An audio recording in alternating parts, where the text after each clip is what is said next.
Well, here was something else that we found, that like 98% of mothers consider it to be a safer and more natural way to treat symptoms than using medications. So again, probably most of you are sitting there listening going, well, that's nuts. But honestly, it's not completely out there in left field, because obviously medications have side effects, but it's not the way we would recommend. And I think there's some really significant downsides, obviously. Hi, everyone. I'm Dr. Kathleen Kendall Tackett, and this is the Science Chick Report. I actually have something kind of fun to share with you today. I've been working on something that I think actually might come in handy. Now, a lot of times you find yourself as a practitioner finding out that women who are either pregnant or breastfeeding are using cannabis. And so again, the way we've all been trained is to say, well, stop doing that. Don't do that. This is not safe. But we're kind of finding, of course, that doesn't really help. That one of the things I've discovered by doing research and kind of delving into this with a pretty good size sample is that women are using cannabis for a reason. And so even though they're getting advice from people to not use it, they're still continuing to use. And oftentimes they're asking for help. They want help with it. So part of it is, how do you set up a good conversation? How do you have a good conversation with that? And so that's why I have something that I think might help. So this is something I've been working on. So this is still in a pretty preliminary stage, but I think it's actually still quite usable at this point. Okay, so I have been playing around with our data. So we have 3,443 participants in our study of women who used cannabis during either pregnancy or breastfeeding. And one of the things that we tried to get at was some questions why. So, we looked at a bunch of different scales, and, honestly, none of them were set up for perinatal, and absolutely not a single one of them. They were all validated on the usual suspects. College students, or people who were using it for medical reasons, general population. So again, it was not really something that was validated on the sample that we need, because it is really a little different. And I think that's what's kind of important. So anyway, we kind of looked at a lot of scales. We talked to people, we pre-tested items. They went through internal, review board, then they got another round of kind of revision. So there was a lot of process to this. We sent it out to 300 moms as test, participants to give us feedback on the questionnaire. Anyway, so we came up with about 18 different questions that were actually specifically asking questions about, why do you use? Okay, so I was trying to see, was there a scale in there? Was there something that we could actually use? Because, again, like I said, we pulled these questions from different places. We wrote some, a lot of them, we took ones and combined them to see if that would kind of make it, because that was one thing that really struck me, is many of the questionnaires out in the literature are pretty repetitive in terms of how they ask questions. So we came up with this file group, and we ran it through what, in the statistical world, we call factor analysis. And so in factor analysis, you kind of run it through and see what kind of factors sort of line up. And then when I did it that way, and I did it in the way that I'd kind of been taught, which was the traditional using a Promax rotation. So if any of you are stat dorks, you know what that is. But it's kind of a standard way of doing things. And what it shows you basically is, when you have a whole number of items, does it reduce down to a couple different kind of main themes, basically? Well, we found that it did. It reduced down to 6 different themes, and actually really did pretty well. But then I was actually talking to some stat people, and they said, you really shouldn't use the Promax rotation for that.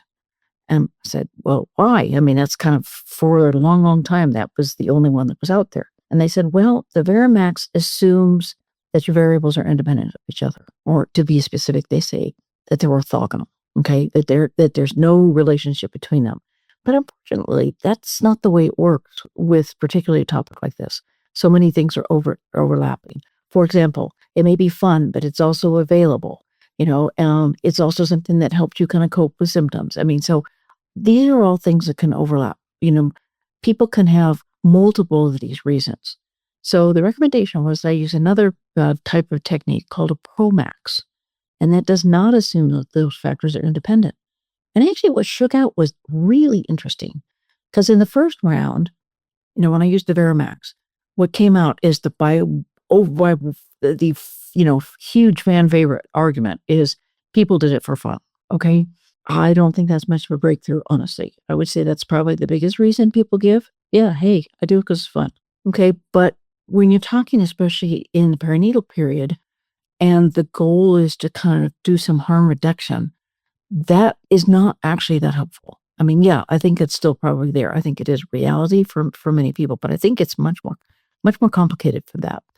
So when we did the other type of analysis, the Promax, something came out that was actually different and I think really interesting. And what we came out with is the number one factor was not fun, but it was actually perceived safety.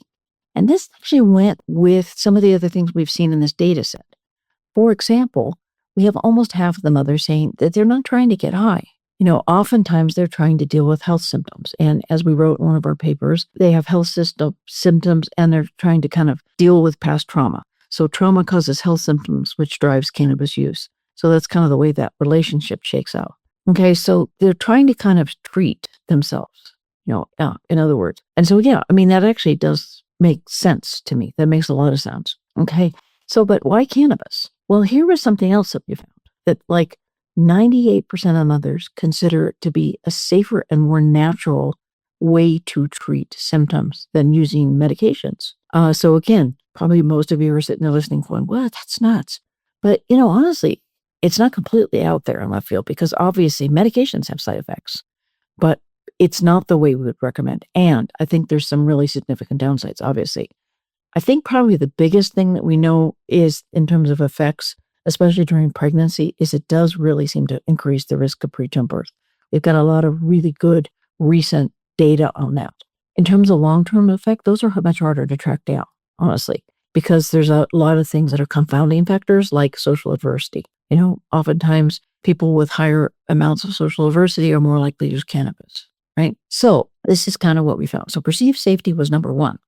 So that gives you right there a talking point. But the next factor we found was actually availability, that people were using because it was there, it was easy to get. And so again, that was another question that we looked at. We looked at kind of, does your partner use, do your parents, kind of like if it's always around, then it's very easy to get. So again, this is another kind of area there can be conversation. The third factor was enjoyment. So it's much farther down. And honestly, this makes more sense to me. And then the final was because it, helps with different problems. It helps you feel more comfortable. It helps you feel more confident. It helps you sleep. Some people also said because it gives you an appetite. If they're feeling like nauseated, it can help with that. And some others actually try to use it for nausea during pregnancy. Honestly, the research on it's kind of mixed, but we know it helps with people who are going through chemotherapy. So it's not completely out there. But also curious was like the last factor. So really, especially the safety, availability, and enjoyment, those are things to really kind of look at. And also to the reasons in terms of it makes them feel better. It helps them deal with problems. It helps them deal with anxiety and sleep and depression, post-traumatic stress disorder. We know that people have checked that those are reasons why. Okay, so how do you start having conversations about this? Like, let's say you're in your clinic and somebody screens positive on say, your urine test or a blood test, or they tell you and you want to kind of talk to them, you want to have a meaningful conversation, and you want to do something that is going to lower usage, at least for this time period. Okay, how do you do it? So this is what I have for you. And so I'd love if you would try this out. I have this nice little perinatal cannabis questionnaire. And so it's actually looking at all the different things you can see here. These are the factors that I was talking about. Very easy to score.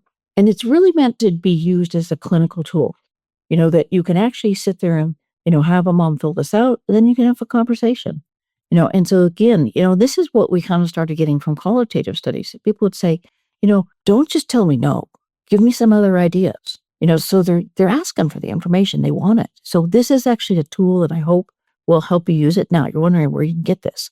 Well, let me pull the slide up here. We have actually put this up on our web page, and there it is. That's what I want. Okay, so right here, if you scan this QR code, you can get a copy of it. And I'd say, give it a whirl, try it, and please let me know what you think, because again, we're kind of in a preliminary stage, and this is how we kind of learn things. The fact that we have not had any tools at all to have conversations like this with perinatal women seems ridiculous, considering the number of studies we're getting that say, yeah, perinatal women are in fact using cannabis. So I'd say, please, try it out. Give me some feedback. Still kind of in a preliminary state. I'd love to hear from you. And with that, I'm going to wrap up and say thank you very much for tuning in.